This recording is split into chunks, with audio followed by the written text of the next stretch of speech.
యేసుక్రీస్తు పేరిట అందరికీ శుభవందనాలు తెలియపరుస్తున్నాను. మరొక వీడియో పరిశుద్ధాత్మ జ్ఞానంతో దేవుని ప్రవక్తగా ప్రపంచానికి ఈ వీడియో నేను పరిచయం చేయబోతున్నాను. ఈ వీడియో పేరు ముఖ్య ఉద్దేశము ఏమిటంటే, మరి నామకార్థ క్రైస్తవులకి యెహోవా హెచ్చరిక. ఎన్ని సంవత్సరాలు ఎన్ని క్రిస్మస్లు మీరు జరుపుకుంటారో మీ బ్రతుకులు మారవా? ఇప్పుడైనా మార్చుకోండి, మీకు పరలోకం దొరుకుతుంది. ఇది యెహోవా సందేశం. ప్రియమైన ప్రజలారా, చాలా జాగ్రత్తగా వినండి ఈ వీడియో. ఎందుకంటే ఈ వీడియో చాలా విషయాలు ఉన్నాయి. ఇంత బైబిల్లో కూడా మరి దేవుడైన యెహోవా యేసయ్య మరి ఇద్దరు కూడా కొత్త నిబంధనలో కూడా రాయబడి ఉంది, మరి పాత నిబంధనలో కూడా రాయబడి ఉంది. అంటే దేవుడికి వ్యతిరేకంగా జీవించిన వాడికి భయంకరమైన నరకం ఉంటుందని కూడా మరి చెప్పొచ్చు. తప్పనిసరిగా మరి ఈ విషయాలు చెప్పే ముందు తప్పనిసరిగా సబ్స్క్రైబ్ చేయమని, లైక్ చేయమని దేవుని ప్రవక్తగా నేను దేవుని పేరిట మనం చేస్తూ ఉన్నాను.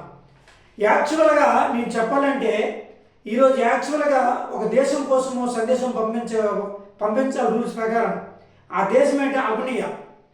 ఈ అల్బేనియా దేశానికి యాక్చువల్గా సందేశం పంపించాలి. కానీ దేవాది దేవుడైన యెహోవా మరి చాలామంది కొంతమంది ఐందువ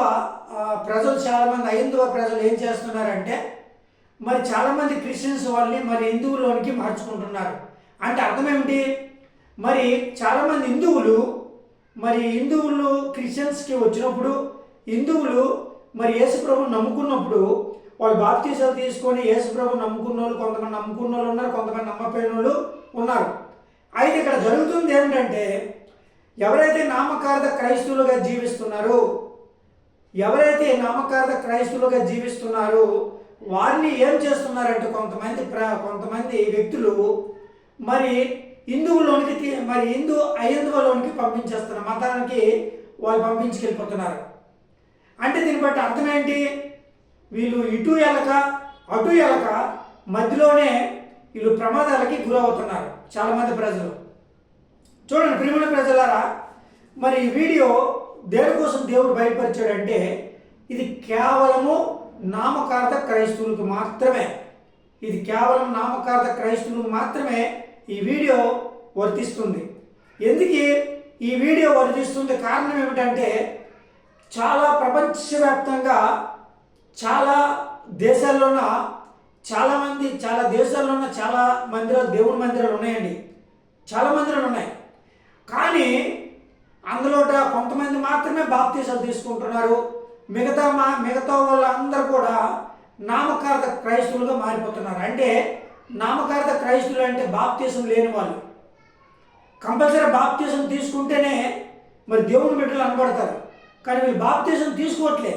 వీళ్ళు కానుకలు ఇస్తున్నారు, దశంభాగాలు ఇస్తున్నారు, ఎన్నో చేస్తున్నారు. కానీ బాప్తీసం దగ్గరికి వచ్చినప్పుడు మాత్రమే వీళ్ళు వెనక్కి వెళ్ళిపోతున్నారు.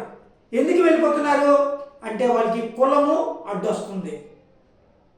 ప్రియమైన ప్రజలారా, చాలా జాగ్రత్త వినండి.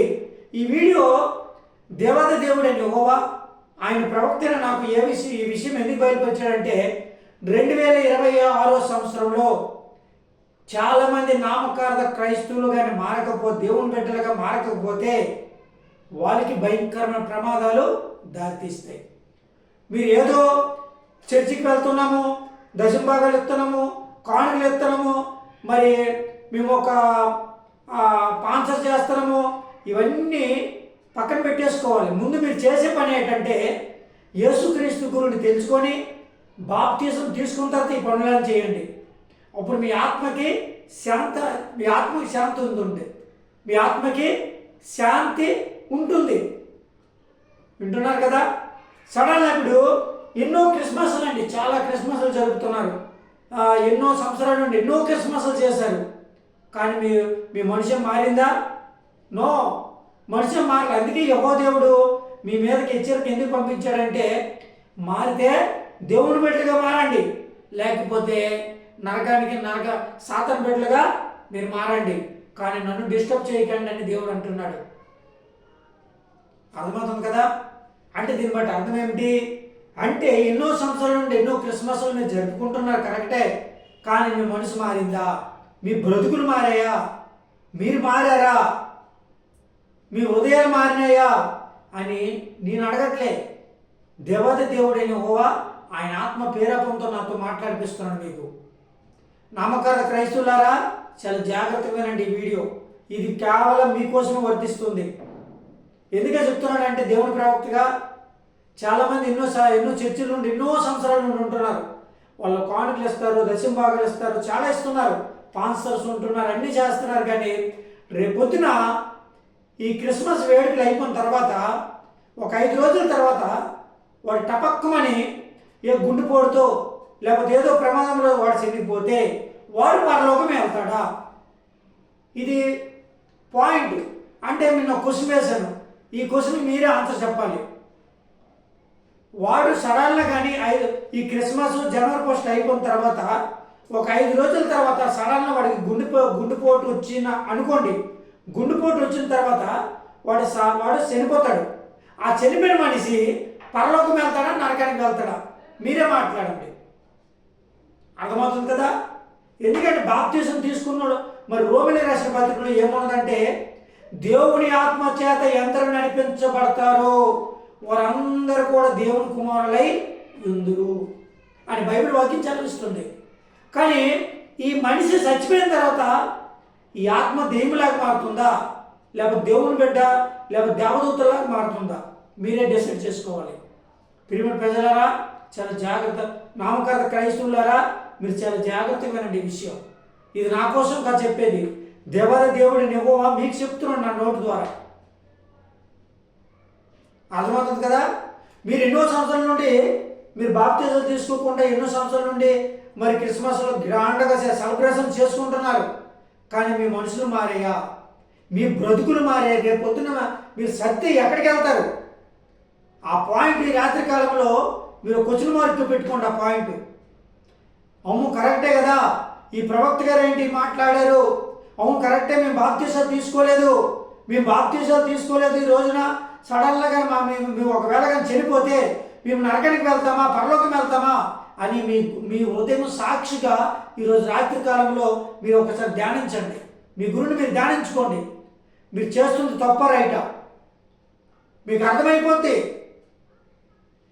అర్థమవుతుందా ప్రియమైన నామకార్థ క్రైస్తవులారా? ఎందుకంటే ఇది కేవలం నామకార్థ క్రైస్తవులు చాలామంది అండి. ప్రతి చర్చిలో కూడా నామకార్థ క్రైస్తవులు ఉన్నారు. వాళ్ళు అటు పూజలు చేస్తారు, ఇటు పూజలు చేస్తారు. రేపు పొద్దున వాళ్ళు చనిపోతే సేవకుడు ఏమని ప్రార్థన చేస్తాడు మీ కొరకు? సేవకుడు పరలోకం వెళ్తారని చెప్తాడా, లేకపోతే నరకానికి వెళ్తాడని చెప్తారు? ఎందుకంటే చాలామంది దొంగ పాస్టర్లు ఉంటారు, వాళ్ళు సైతాన్తో సంబంధాలు ఉంటారు. సేవకులు కొంతమంది సైతాన్తో బంధువులు. వాళ్ళు ఏం చేస్తారంటే, వాడు ఎంత తాగుబోతుడైనా, ఎంత తిరిగిపోతాడైనా, ఎంత వ్యభిచారం చేసిన వాడైనా, ఎన్ని పాపాలు చేసిన వాడైనా, ఆడు చనిపోయిన తర్వాత దొంగ పాస్టర్లు కొంతమంది ఉంటారు కదా, వాళ్ళు ఏమంటారంటే, ఈ కుమారుడు ఎంత బాగా బతికాడు, ఎంతలా దేవుని సన్నిధిలా, అమ్మా నీ కొడుకు పరలోకంలో సింహాసనం దగ్గర దేవుడి దగ్గర ఉంటాడు అని దొంగ పాస్టర్లు ఈ పలికిన తర్వాత వీరికి కూడా ఒక తీర్పు ఉంటుంది. ఇది నెక్స్ట్ వీడియో పెడతానండి ఈ దొంగ పాస్టర్ల గురించి. ఎందుకంటే 2026లో భయంకర ప్రమాద రోజులు రాబోతున్నాయి. అందుకే ముందుగానే దేవాది దేవుడైన యెహోవా ఈ నామకార్థ క్రైస్తవులకి యెహోవా హెచ్చరిక ఇచ్చాడు. ఎందుకు ఇచ్చాడంటే, ఎక్కడైనా మీరు మారండి, కనీసం పరలోకమైన చేరుకుంటారు, లేకపోతే నరకాగ్నిలో కాలడం తప్ప ఇంకేం లేదండి. అందులో అగ్ని ఆరదు, పురుగు సావదు, ఆ బతుకైపోతుంది లాస్ట్లో. వింటున్నారు కదా ప్రియమైన నామకార్థ క్రైస్తవులారా? మీరు ఇన్ని సంవత్సరాలు బట్టి దేవుని మందిరానికి వస్తున్నారు, చాలా సంతోషం. దేవుని వాక్యం వింటున్నారు, చాలా సంతోషం. దశంభాగాలు ఇస్తున్నారు, చాలా సంతోషం. కానుకలు ఇస్తున్నారు, చాలా సంతోషం. స్పాన్సర్లు చేస్తున్నారు, చాలా సంతోషం. కానీ మీరు బాప్తిసం తీసుకోకపోతే, మారు మనసు పొంది బాప్తిసం తీసుకోకపోతే మీరు ఎక్కడికి వెళ్తారో ఒకసారి గుర్తు చేసుకోండి. మీరు నరకానికి వెళ్తారా, పరలోకం వెళ్తారా, మీరే డిసైడ్ చేసుకోండి. ఇది నేను చెప్తుంది కాదు, నా దేవుడైన యెహోవా మీతో మాట్లాడుతున్నాడు నా ద్వారా. ఎందుకంటే రాను ఇప్పుడు 2026 సంవత్సరంలో ఇంకా భయంకరమైన ప్రమాదాలు జరుగుతాయి. ఆ జరిగిన దాంట్లో కనీసం మీరు చనిపోతారు అనుకోండి, ఏదో ప్రమాదానికి మీరు దొరికిపోతారు, ఏదో దేవుడు పంపించి తెగులకి మీరు చనిపోతారు అనుకోండి, అప్పుడు మీరు పరలోకం వెళ్తారా నరకానికి వెళ్తారా? బాప్తిసం తీసుకుని మాత్రం కంపల్సరీ పరలోకం వెళ్తారా నరకానికి వెళ్తారు విషయం. మీరు బాప్తిసం తీసుకున్నారనుకోండి, దేవునికి భయభక్తులు కలిగి జీవిస్తే మీరు కంపల్సరీ పరలోకం వెళ్తారు. మీరు బాప్తిసం తీసుకున్నారనుకోండి, మీరు వ్యర్థమైన క్రియలు పాటిస్తే మీరు పరలోకం ద్వారం దగ్గర మాత్రమే నిలుస్తారు తీర్పు సమయంలో. మీరు వెళ్తారు, పరలోకం వెళ్తారు.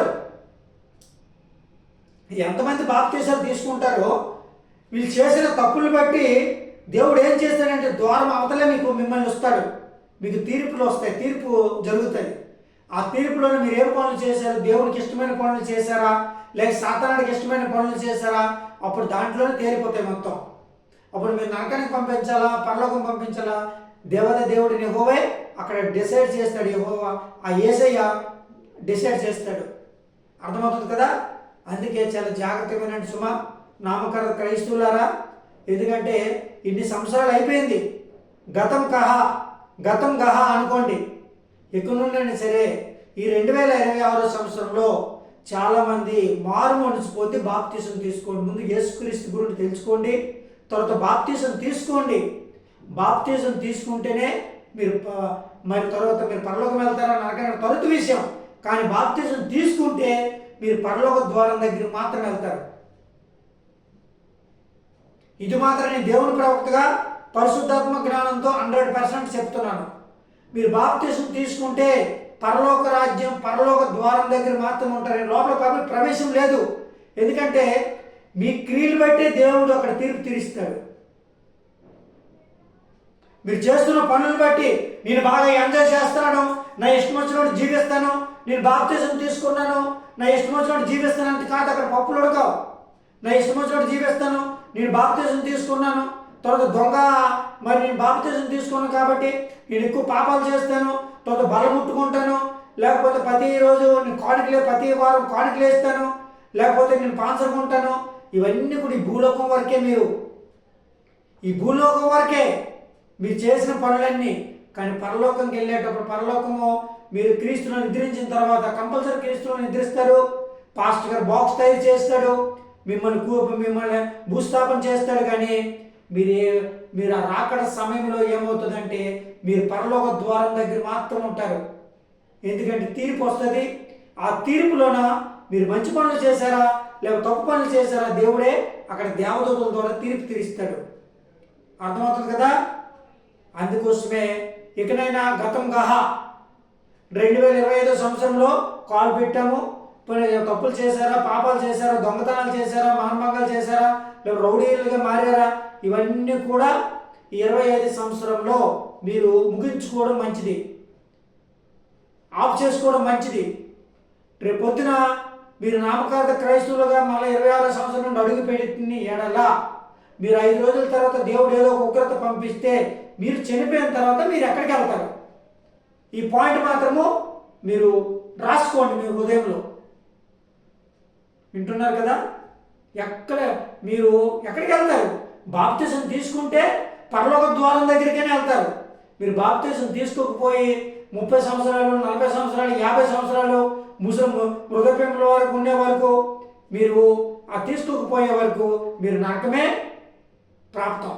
వాళ్ళు చెప్తారు, పాస్టర్లు చెప్తారు, నామకార్థ పాస్టర్లు ఉంటారు కదా, చాలామంది దొంగ పాస్టర్లు ఉంటారు కదా, వాళ్ళు చెప్పేస్తారు ఇన్ని సంవత్సరాలు బట్టి ఆయన బాప్తిజం తీసుకున్నాడు తరువాత విషయం. కానీ ఆయన బాప్తిజం తీసుకోకపోయినా సరే బాప్తిజం తీసుకున్నట్టు కూడా చెప్తారు పాస్టర్లు, దొంగ పాస్టర్లు ఉంటారు కదా, వాళ్ళు చెప్పేస్తారు బాప్తిజం తీసుకోకపోయినా తీసుకున్నాడు అని అబద్ధమైన సాక్ష్యాలు పలుకుతారండి. ఎక్కడ పలుకుతారు చెప్పాలా? అతనికి భోజనాలు పెట్టిన శ్రద్ధాంజలి భోజనాలు పెడతారు కదా, జ్ఞాపకార్థ కూడిక, అక్కడ పెట్టేటప్పుడు అప్పుడు పెడతారు. అప్పుడు ఒక పెద్ద ఒక లిస్ట్ ఒకటి రాస్తాడు ఆ పాస్టర్, అడిగే పని పోటు ఉండదు, ఇక లిస్ట్ ఒకటి రాస్తాడు. ఇక అన్ని సత్యాలే. ఈ పాపాలు, వ్యభిచారాలు, దొంగలు, కుట్రలు, కుతంత్రాలు ఇవన్నీ కూడా పక్క తోసేస్తాడు. ఇంకా ఆశీర్వాదాల మీద ఆశీర్వాదాలు వెళ్ళిపోతుంటాయి ఆడి మీదకి. అలాంటి దొంగ పాస్టర్లు కూడా ఉన్నారు. ఇంకా ఈ సేవకుల కోసం కూడా దేవుడు పెట్టమన్నాడు. నెక్స్ట్ వీడియోలో మరి దేవుడు ఏది బయలుపరిస్తే అది పెడతాను, కానీ ఒక 4-5 వీడియోల తర్వాత అప్పుడు అల్బేనియా దేశానికి తీర్పు సందేశం పంపిస్తాను. ఓకేనా? ఇప్పుడైనా సరే గతం గహా 2025 సంవత్సరంలో పూర్తి అయిపోయింది. ఇక్కడ మారుమనసు పొందండి, బాప్తిజం తీసుకోండి, దేవుని బిడ్డలో నడవండి, దేవుని బిడ్డగా జీవించండి, దేవుని బిడ్డగా జీవించండి.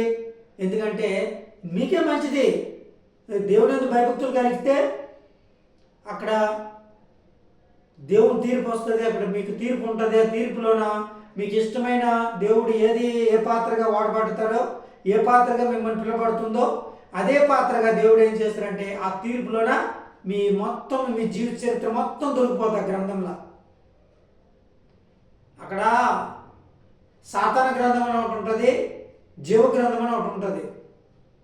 కాబట్టి ఆ జీవ గ్రంథంలోనే మీ పేరు లిఖించి ఉంటుంది, కానీ పరలోకం మాత్రం వెళ్తుంది. సాతాన గ్రంథంలో ఎవరైతే నామకార్థ క్రైస్తవులు ఉన్నారో వాళ్ళందరూ కూడా నరకాగ్ని గ్రంథంలోనే ఉంటుంది, నరక గ్రంథంలో ఉంటుంది.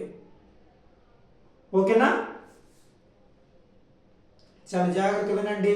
ఎక్కడైనా మారుమనసు పొందండి, బాప్తిజం తీసుకోండి. ఒక్కొక్కరు 90 సంవత్సరాలు 80 సంవత్సరాలు ముసళ్ళు అయిపోతున్నారు, కానీ బాప్తిజం తీసుకోవట్లే.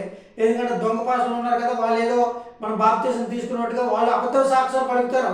వాళ్ళు కొత్త కాదు, కానీ అక్కడ పరలోకంలోన రంపాలతో కోచబడతారు.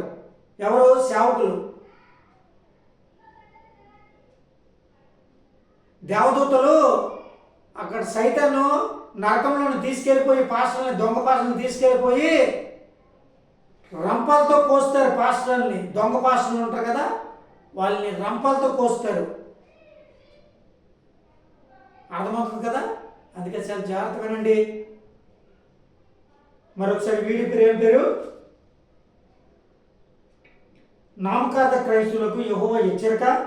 ఎన్ని సంవత్సరాలు ఎన్ని క్రిస్మస్లు జరుపుకుంటారు? మీ బ్రతుకులు మారవా?